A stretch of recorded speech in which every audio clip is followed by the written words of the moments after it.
ATC Sara ગામના એક નિવૃત્ત સીઆરપીએફ જવાન વિરુદ્ધ જિલ્લા મેજિસ્ટ્રેટના જાહેરનામાના ભંગ બદલ કાયદેસરની કાર્યવાહી હાથ ધરી છે।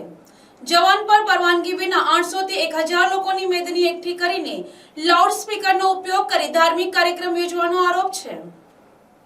આ ઘટના 24 માર્ચ 2024ના રોજ બની હતી।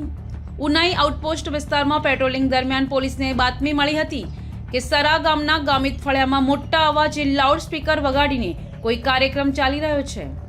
ઘટના સ્થળે પહોંચતા પોલીસે ખ્રિસ્તી ધર્મના આશીર્વચન અને બાઇબલના પ્રવચનનો કાર્યક્રમ ચાલતો જોયો હતો। કાર્યક્રમના આયોજક તરીકે કમલેશભાઈ દિલીપભાઈ પટેલ રહેવાસી સરા ગામની ઓળખ થઈ હતી।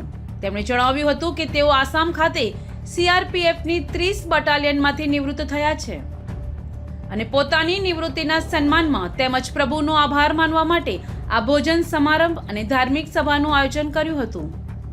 જોકે કમલેશભાઈ પટેલે આ સભા અને લાઉડ સ્પીકરના ઉપયોગ માટે કાર્યપાલક મેજિસ્ટ્રેટ વાંસદા કે અન્ય કોઈ સત્તાધીશ પાસેથી પૂર્વ મંજૂરી મેળવી ન હતી।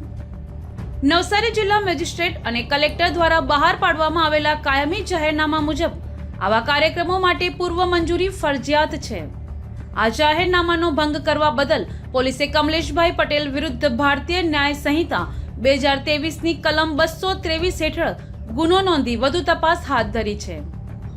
સ્થાનિકોના જણાવ્યા અનુસાર આ કાર્યક્રમમાં 5000 જેટલા લોકો એકઠા થયા હતા અને મહારાષ્ટ્રથી પાસ્ટરને બોલાવી પ્રવચન શરૂ કરાતા ગ્રામજનોમાં રોષ ફેલાયો હતો। હિન્દુ સંગઠનોએ આને ધાર્મિક પ્રચારનો એજન્ડા ગણાવ્યો છે। Bureau report, NTC news, Navsari.